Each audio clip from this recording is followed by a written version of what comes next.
We are the Building Industry Federation of New Zealand, connecting the building industry supply chain and promoting growth across the building industry. My name is Julien Leys, and welcome to our Building Leaders Forum series, where we chat with leaders in their field from throughout the industry. Today we're talking to the Minister of Building and Construction, the Honourable Chris Penk. Building and construction is one of the more important portfolios in the government. It's a sector that has 300,000 people and contributes 14% of GDP. We'll be talking to Minister Chris Penk about all the key reforms that are happening in the building sector. Welcome, Minister Chris Penk, to the Building Leaders Forum series. Thank you so much for talking to us today. We really appreciate it and looking very much to hearing your insights on the sector. First of all, can you tell us what attracted you to the building and construction sector, and was the portfolio your first pick? Well, thanks very much for the opportunity to chat with you. Looking forward to our conversation on all things building and construction, including, as you started with, me coming into that role 18 months ago.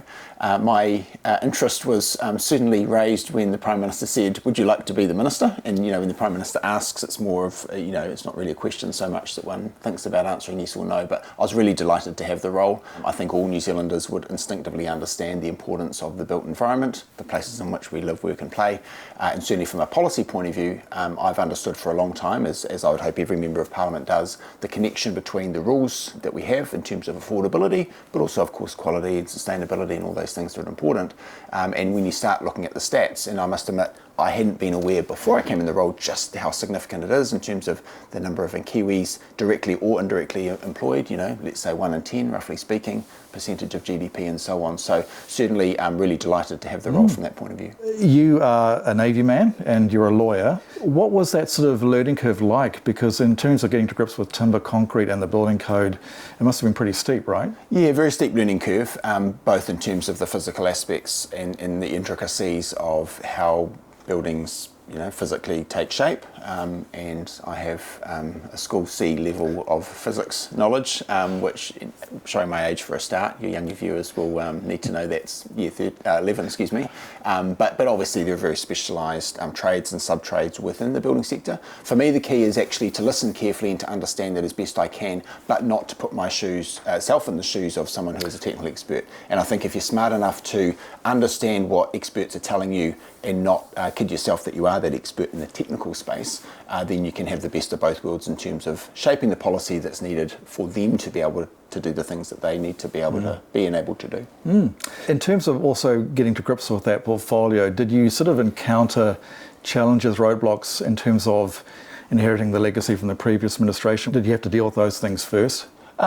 Inevitably you find the world as it's left to you from the previous administration, but I would also say, and genuinely not ever wanting to be partisan in this way, in this portfolio, to preclude good ideas coming from anywhere or being hidebound by partisan politics. I would say the state of the building sector is as I inherited it, so to speak, in late 2023, which reflects actually a long-term cycle in terms of boom and bust, and also in terms of the practices and the policies and the procedures and so forth. So yes, in terms of the particular set of circumstances, proposals that the previous government had underway and not put in place, and those which they had, it was a matter of considering keeping the good and for that which is less good, trying not to be negative, then it's a matter of saying, well, where do we go from here? We know, and you've referenced, it's an important employer.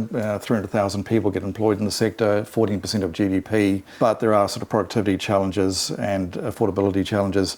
What's your vision for the sector?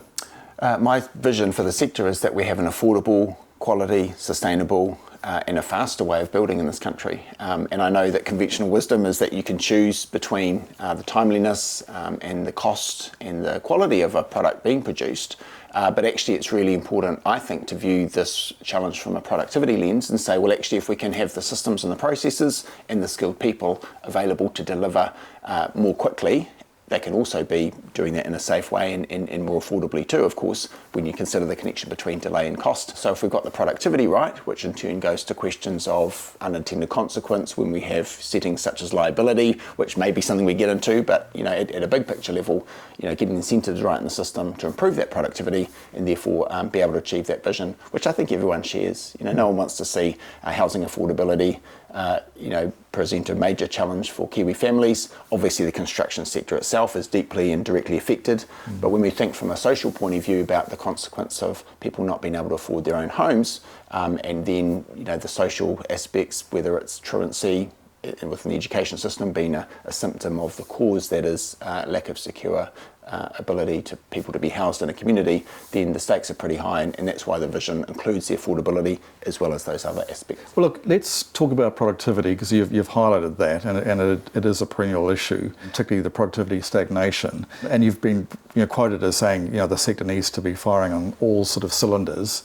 What are some of the things that you're aiming to do to help it fire on those cylinders, Minister? Yeah, I think there are micro but also macro level changes that we can make. At the micro level, sometimes it's being as specific as identifying that inspection times are a bugbear and inconsistent throughout the country. And when we've got relatively low level of activity, let's say roughly speaking low 30,000 consents per year, as opposed to closer to 50,000, which we experienced not that long ago. And yet with timeframes blowing out in some cases, when we're relatively standing still, clearly there's a systemic issue. So some of the changes that we need to make are really getting involved in that detail and the weeds, and saying, for example, that 80% of inspections need to be carried out within 3 working days. But also the big picture reality is that we need to change some of the settings that acknowledge the incentives in the system. So staying on that theme but zooming out, if you think from a council point of view, being a building consent authority, the fact that they've got a huge amount of liability associated with the work that they are doing, and it's legal liability and it's a cost that they're bearing on behalf of the ratepayer, then we say, well, actually as a matter of fairness to them, we need to give them the tools and have the settings that are appropriate so that they can do their work in a reasonably quick way. Yes, we want them to be risk averse because we don't want failure, but when they have no incentive to move quickly and every incentive not to, then actually the symptom of the ailment in terms of building inspection times is relatively low scale, and we need to look at that big picture as well. In doing those things, how do you ensure that the building consent authorities at that sort of council level, that they're going to go along with this and ensure that it is going to be as streamlined as you'd like it? Yeah, I think the key there is to understand where the liability needs to sit, and obviously it's quite a legalistic kind of term, and forgive me as a former lawyer for reaching back into my past, I suppose, in that sense. But if you think about risk and responsibility and reward, from a council point of view, if they are to enable building work that they don't have the ability to supervise or provide a consent to, then is it right that they should be responsible in the case of failure? And of course the answer is no, which is why the two sides of the coin in terms of responsibility need to be matched. So for example, in relation to the so-called granny flats, and yes, that's the retail name, but of course, minor residential unit or standalone single-storey dwelling that's detached and as defined, we say, well, in that case, well, actually, it won't be for council to approve or not approve it by issuing a building consent. The quid pro quo is that the liability or the responsibility is on the building professionals doing the work. Now, that is a bit of a challenge, I suppose, when you have a system that's geared up for people to do work with all care but no responsibility, to the extent that if they're not available to make good in the event of failure, then the council will just pay anyway. It's the person of last resort, the last person standing. In reality, that means that councils are naturally risk averse, and as ratepayers we should be grateful for that, but at the same time it means that I think building professionals, not just builders but everyone else involved from LBP, design or architect all the way through, actually has a lack of incentive really to get it right, because they can use the consenting process as a quality assurance rather than taking responsibility. So that's sort of the thrust of that there, and so I know that people will naturally and understandably be concerned that we could have a hands-off regime that might lead to something akin to a leaky buildings scenario or other. But the reality is, if we understand the incentives and make people appropriately responsible, then I think we're less likely to have the issues in the first place. And one of the other key things that you've been moving on is to try and bring down the actual time frame, because in New Zealand, as you know, it's an average of 569 days in terms of the build-in consent for a new home, which seems extraordinarily long, and you've definitely focused on that to try and, I think, almost halve that time. But since you've actually announced that, what are some of the things, are we starting to see some of these improvements take place? I think we are seeing some improvements, although I would say, as a matter of fairness and wanting to claim credit where it's not due, I think we're also seeing an interesting moment where because of the lack of activity that's been available for macroeconomic reasons that we could or could not get into in terms of inflation and therefore interest rates and so on. I think we're now placed to have a brighter 6 to 12 to 18 months going forward. But so it is hard to separate exactly what the changes that we've made can be, fairly taking responsibility for those improvements. I would say in the case of requiring that building consent authorities publish quarterly data on their processing times, that's been helpful. Number one, there's a little bit of a transparency equals results kind of vibe to that. But actually, it was more about identifying where there are pockets of excellence with building consent authorities, mostly being councils, that are doing things well and quickly, learning from that and being able to quantify and get away from the anecdotal evidence about, how it always takes so long, or that on the 19th or 20th day I'll get the RFI for further information or whatever.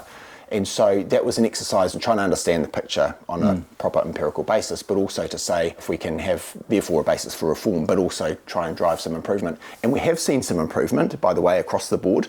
And it's possible to say, oh, well, there are fewer consents being needed, therefore, of course, they're being processed more quickly. But actually, in the case of areas where there have been more consents being processed as well, they've seen improvements, and I think that's worth calling out in a positive way.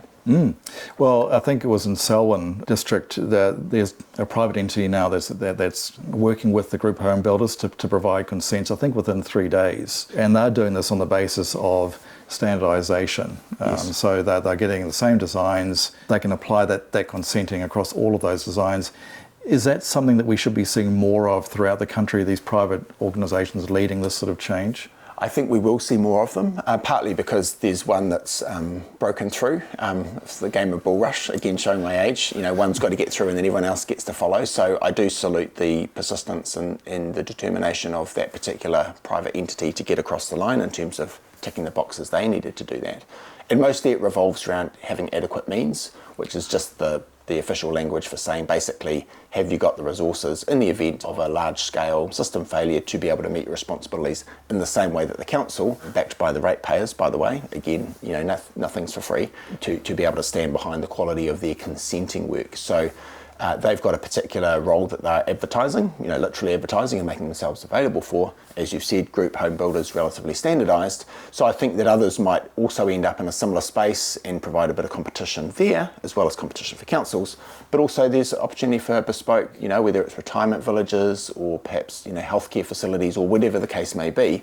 I don't see any reason we can't have more, and particularly if we make it easier for such entities to get up and running because we change the liability settings, arguably, potentially, from joint and several liability, that whole 100% cost that could be associated with the event of failure, from something more proportionate, then I think we'll see that change in the overall landscape within a very short space of time. You've also made some really positive moves in terms of enabling some of the trades in terms of self-certification, so with plumbers and drain layers, etc. That move towards self-certification, is that something, including with council inspectors, where they can use technology to help them improve their process? Is technology and self-certification the key also to speeding up the whole process? I think technology is certainly going to be a major enabler, and if you think about productivity being similar in 2025 to the mid-1980s, then clearly what's changed and what's the opportunity since that time is around the technology. And you think about self-certification, and by the way, there's probably better language for that. So I'm trying to now move away to talk about responsible builders and other tradies. And the point about responsible is it ticks a couple of boxes in my mind. One, it says that the tradesperson or the entity is able to act in a responsible manner and not declare themselves to be insolvent or to act, frankly, unethically in terms of the way they interact. And part of the design of the system is saying, well, if you've got a good track record, then you can be trusted in a way that those who, frankly, might be characterised as cowboys can't.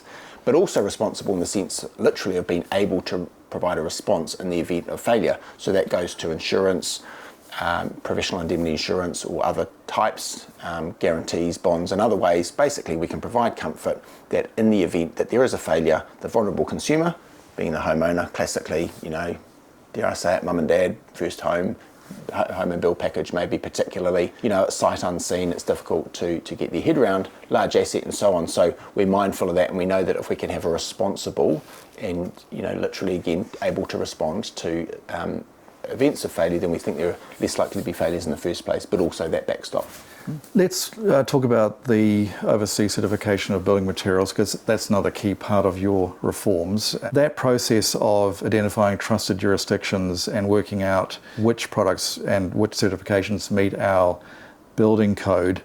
I guess the devil's in the detail, but how's that going to be done exactly? Can you sort of give a bit of an overview for how we will be assured that those other certifications meet our own code? Yeah, I mean, the starting point is that standards that are the same or higher overseas as they are in New Zealand will be available. So I should probably emphasise that we're not looking to lowering standards here. And again, go back to that big picture question of whether it's possible to increase quality and, increase affordability without sacrificing quality or safety or sustainability. There's a lot of innovation that's available elsewhere in the world, as well as lots of great Kiwi manufacturers, by the way. I feel obliged, and there's small business and manufacturing minister as well to point that out. But if you think about the opportunity provided by overseas jurisdictions, be it national level or state, most obviously Australia and the US, but elsewhere too, then you think about the fact that we've got the ability to bring in products that are at the same or higher level, and yes, the devil's in the detail, and yes, there are smarter and more experienced minds than me who will determine exactly what that is. But at a principled level, there's no reason that we can't have credible and comparable jurisdictions having already determined that this particular product or system is going to work well.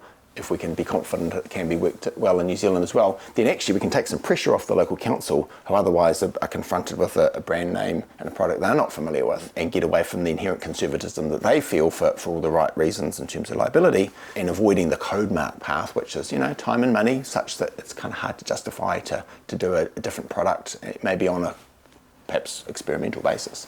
So we think for all those reasons we're going to have a good opportunity to put downward pressure on prices, and yes, that's the starting point for competition, but also open up to an exciting world of innovation that's out there as well. Some critics would say that the overseas certification process, though, is focusing too much on individual products, and often the products' materials do act as part of a system, and I guess you could say plasterboard, there's a wall system, so they might perform in a different way, and that's not something which this process can necessarily foresee or decide that's aligned with our code. Is that going to be a problem, do you think? I don't think so, because the consenting regime should take into account the way in which a product is used. And so at the risk of giving a really glib, facile example, you can't use a window as a door or vice versa, even though the window might be approved and the door might be approved. And so I think there will always be a role for determining the usage and, of course, the correct installation of a product, as opposed to whether the product itself is legitimate. So if you've got inspections still taking place, remotely or in person, or whatever other opportunity already exists to determine that a product is used in the correct way and also installed correctly, that won't go away. So I understand the point that's being made, but I also don't have any fears, particularly as long as we maintain those other fundamental checks within the system.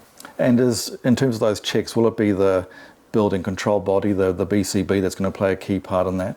Well, it depends. I mean, if we're talking about a granny flat, you can imagine overseas approved products that are used in a granny flat scenario, in which case the builder, but also the importer, the supplier, the insurer is going to need to stand behind those. So it might be that scenario, or it might be the local council, or it might be some other building consent authority of a private nature, as discussed. Let's talk about housing affordability, because that is, it's been a big issue for a long, long time. And again, you're taking really, really positive, strong steps to address that in totality. But in terms of measuring accountability and success, how is that? Because it's always been an issue. What is affordability? Yeah. But have you got a system in mind where you'll be able to say, hey, look, at the end of this period, we actually have had an impact on housing affordability? Yeah, I think it's quite measurable in the sense that you can determine on a per square metre basis how much it costs to build in this country, and obviously you need to be like for like, standalone dwellings as opposed to apartments, as opposed to commercial or whatever. So it will be quite measurable. I suppose I'm reluctant to say that it will be X% lower, because there are a lot of different factors that go into that, and partly it's the macroeconomic stuff, but also other policy areas. The work that my colleague and friend Chris Bishop's doing to free up land supply, the provision of infrastructure, the extent to which local and central government interact on these things will make a difference. So In terms of the building part specifically, I think it would be possible to make a difference, but I don't want to oversell it at the same time.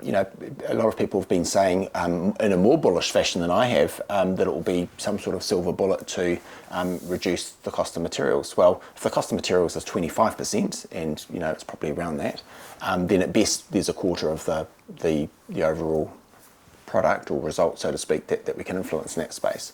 But given that people spend, let's say, roughly speaking, $500,000 on an average house, having a small but significant proportion of the 25% is still, tens of thousands of dollars. And if we've got tens of thousands of dollars that we can save, and bearing in mind, of course, that every dollar that you borrow from your bank to be able to build is repaid, 2.5 times over the course of a 30-year loan, this will make a measurable difference. So I'm really excited about that, even though I don't claim that it will be, in any case, a silver bullet.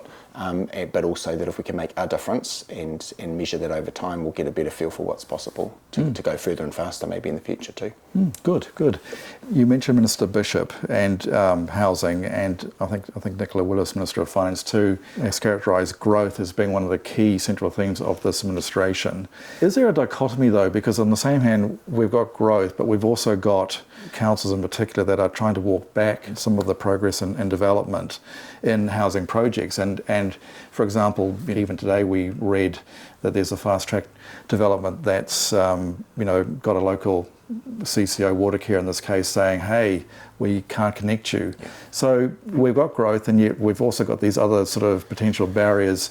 Is that an issue that you're also grappling with? Yeah, the government as a whole is grappling with that, and I'm obviously following that really closely in terms of the flow-on effect of obviously need the parcel of land and the infrastructure to be provided, to that Watercare example here in Auckland. So those are all the factors that do go into play. I'm also interested as a local Member of Parliament, so I'm not unaware of the issues even before coming into the particular role of Minister for Building and Construction. So where Watercare can't provide the services and, or is unwilling to enable private developers to provide the systems themselves, naturally that constrains the availability of the housing, which goes to growth and affordability, of course, in turn. So these things are really connected. I suppose the one thing I would assure you and any viewers who are interested in the question, that we do work really closely together. There's a housing ministers group that meets regularly, and we cross-pollinate the issues that naturally do cross boundaries. Because while housing, for example, social housing is a particular element for government to take note of, and as a procurer of those facilities, be it through kāinga ora or community housing providers. Naturally, I want the rules of the game that I'm able to control through the Building Act and the Building Code to be as enabling as possible, again, without sacrificing the quality, affordability, etc., in a way that will make their life easier, whether it's Chris Bishop or Tama Pōtaka in the social housing space, or Erica Stanford in the work that the Ministry of Education is trying to do to reduce the average cost of a classroom, and so on. So they're interconnected, and we are, viewing it in that way.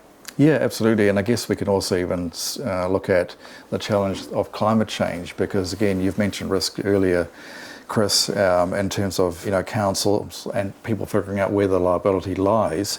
But if you look at climate change, and councils are already now saying, again, publicly, that they're not willing to take on that risk if people choose to build on floodplains, and not willing to compensate them either.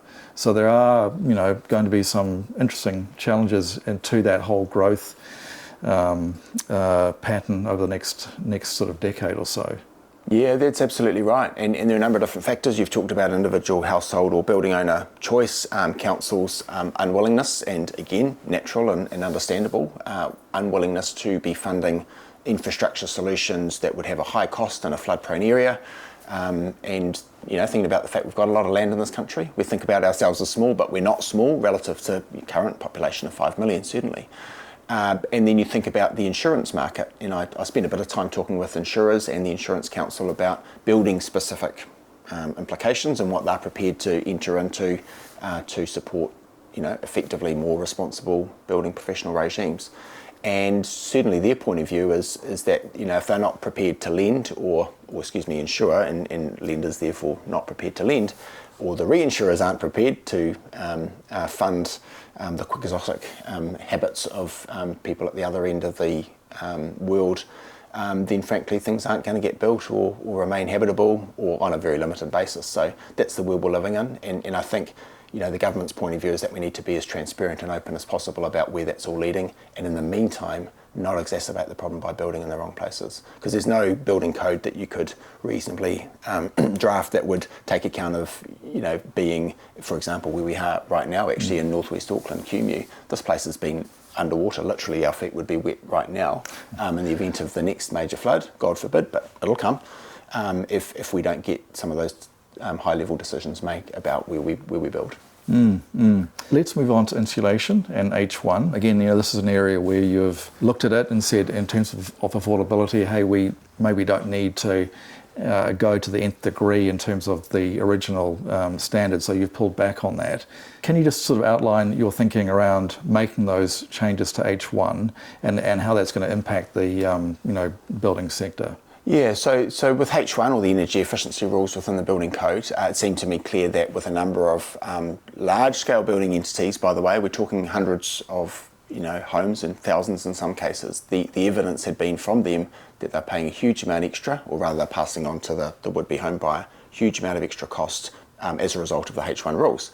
And I was trying to square that with the advice that I was getting officially, but also talking with smart, engaged, experienced people and often advocating for sustainability, or let's be fair as well, sometimes with particular vested commercial interests and having invested in systems that would respond to the changes of late 2023.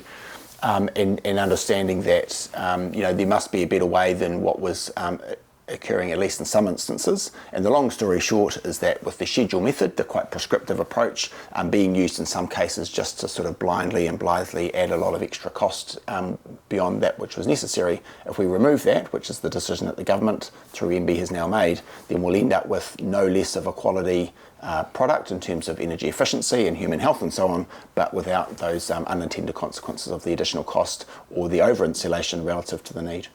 So it's giving more flexibility then to the likes of architects and builders to choose where they put the different types of materials used in insulation around the house, as opposed to having to have a very fixed, as you said, that schedule method. Absolutely, and again, it's getting away from a blunt instrument approach where one size fits all and it's the lowest common denominator and other cliches in a way that doesn't respond to the need, particularly in terms of the insulation methodology and even the position and the placement of the house relative to whether it's north facing and the size of windows and so on, and saying, well, if we can have a more nuanced approach, we will be able to square that circle, or that triangle of timeliness, cost and quality.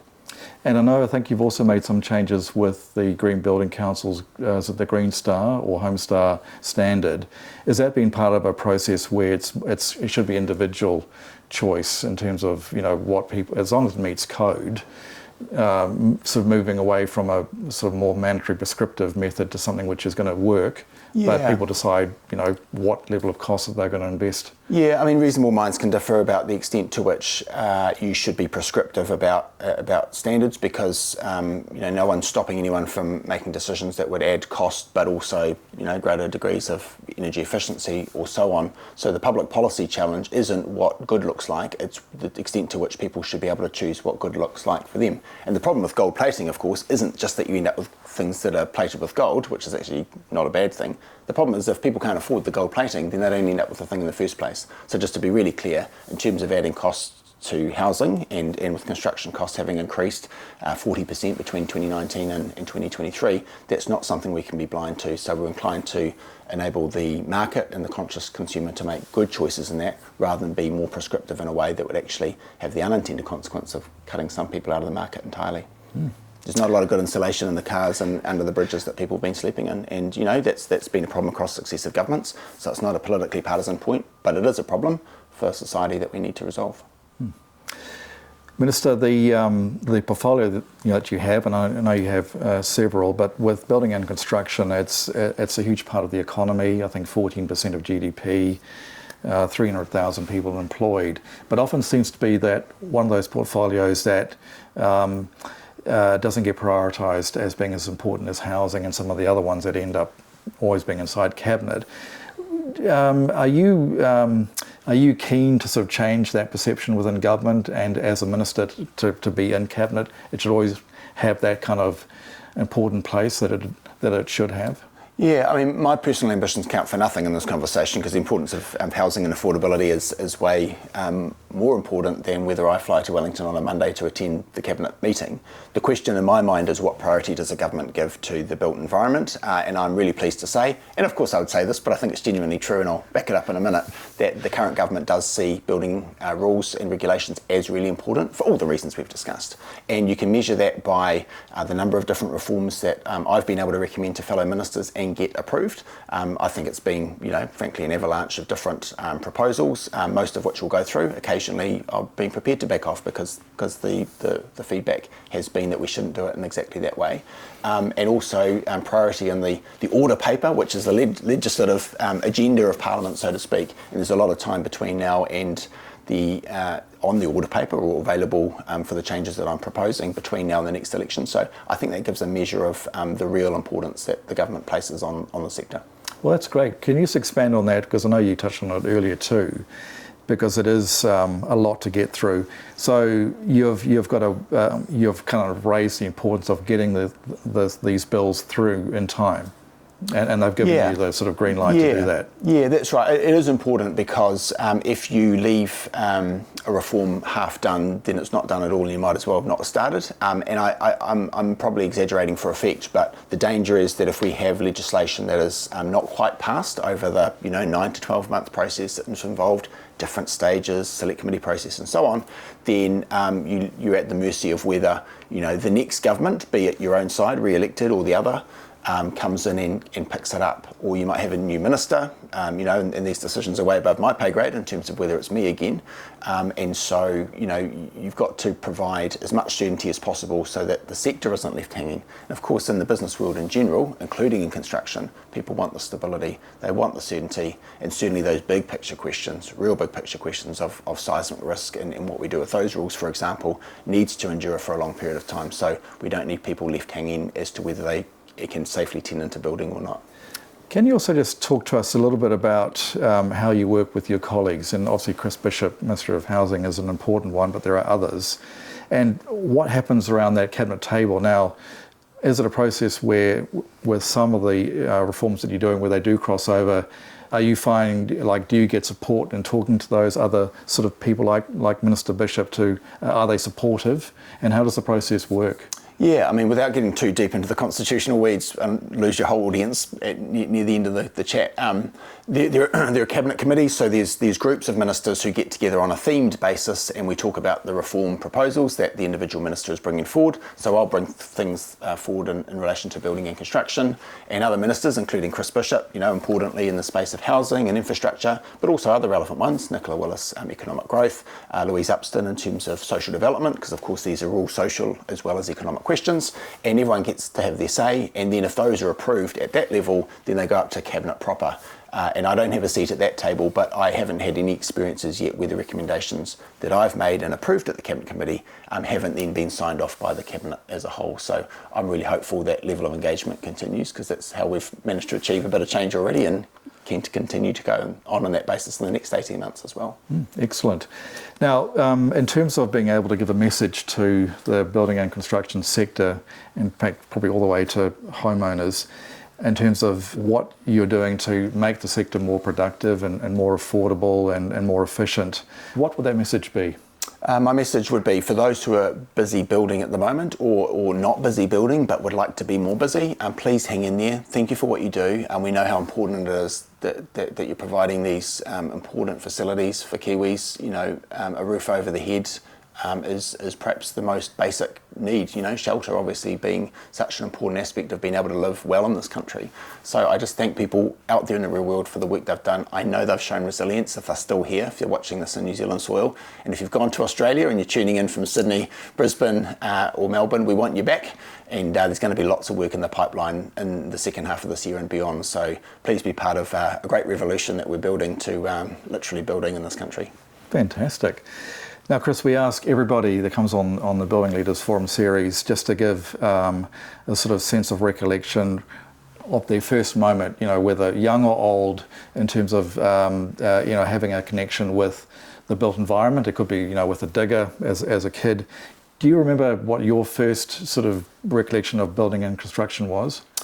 I remember my father, and as one of 5 boys, he had a lot of child labour, unskilled labour, I hasten to add, available to him, would constantly be building and rebuilding fences and aviaries, as in, bird cages, I suppose, for want of a better phrase, in the backyard. So it was basic level and it was DIY in terms of the contribution I made, but digging holes and post-hole boring and mixing concrete in the back of a wheelbarrow and then measuring and then cutting again, because I measured once and cut twice instead of the other way around. See, I know better now. Was a formative part of my childhood, and maybe there weren't as many weekends doing that as I recall now, but there seemed to be a fair bit of it going on, so that was good fun, and I learnt a bit along the way too. Minister Chris Penk of Building and Construction, thank you so much for being on the Building Leaders Forum series. Thank you, Julien. I appreciate it. It's been a pleasure. Thank you. Thank you.